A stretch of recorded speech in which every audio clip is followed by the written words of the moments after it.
ये है NTA, national testing agency, या फिर कहें नेशनल ट्रॉमा एजेंसी, जिसका काम ही हर साल स्टूडेंट्स को ट्रॉमा देना है।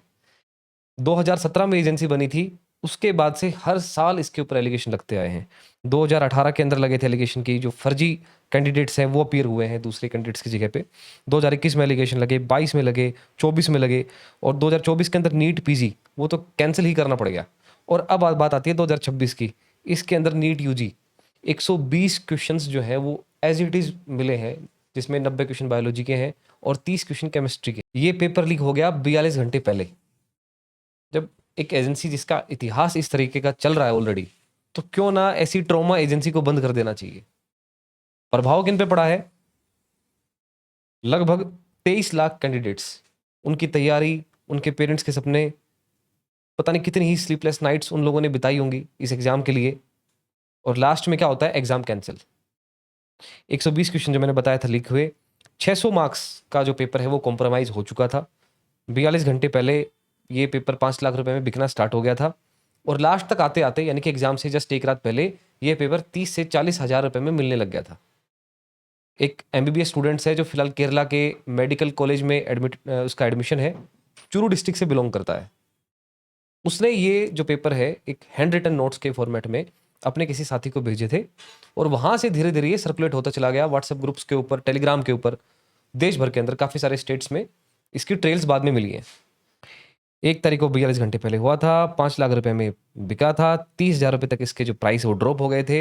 यानी कि जो देश का भविष्य तय करने वाला एग्जाम है, मेडिकल स्टूडेंट्स का जो एग्जाम भविष्य तय करता है, उनका पेपर 30-30 हज़ार रुपये में बिक रहा है नेशनल ट्रॉमा एजेंसी की वजह से।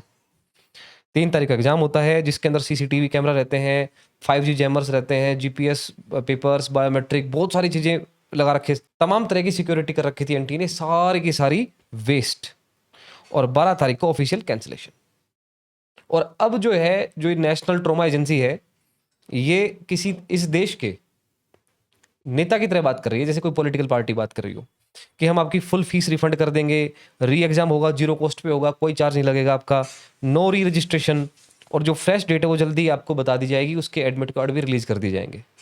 तो यहाँ से 2 बातें निकल के आती हैं। पहली बात तो ये कि ये जो एग्जाम कैंसिल करना पड़ा, ये जो री एग्जामिनेशन होगा, री रजिस्ट्रेशन की आवश्यकता नहीं है, इतने सारे वादे करने पड़ रहे हैं, इसकी नौबत क्यों आई? इतने 2017 के अंदर जब ये एजेंसी बनी थी उसके बाद से लगातार पेपर लीक होते आए हैं, लगातार इसके ऊपर एलिगेशन लगे हैं, 2-2 बार एग्जाम कैंसिल हुआ है। तो कहीं ना कहीं स्ट्रक्चर में गड़बड़ है, उसको क्यों नहीं सुधारा जाए? और दूसरी सबसे इंपॉर्टेंट बात, गवर्नमेंट अगर चाहे तो ये एग्जाम हर साल फ्री में करवा सकती है। क्यों बच्चों से 1500 रुपए 1700 रुपए एप्लीकेशन फीस ली जाती है? जब आप इस बार फ्री में करवाने के लिए तैयार हो रहे हो तो हर साल करवाओ ना।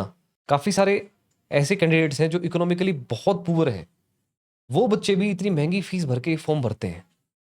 तो हर साल गवर्नमेंट इसको फ्री क्यों नहीं कर देती? कर सकती है, सिर्फ इच्छा शक्ति की कमी है। जब ऐसी नेशनल ट्रॉमा एजेंसी को पाला जा सकता है तो ऐसे एग्जाम फ्री में बेहतर तरीके से क्यों नहीं करवाए जा सकते? सवाल गहरा है, आप भी जरूर सोचिए, और जो आपकी राय है, जो आपको लगता है, वो कमेंट सेक्शन में जरूर बताएं।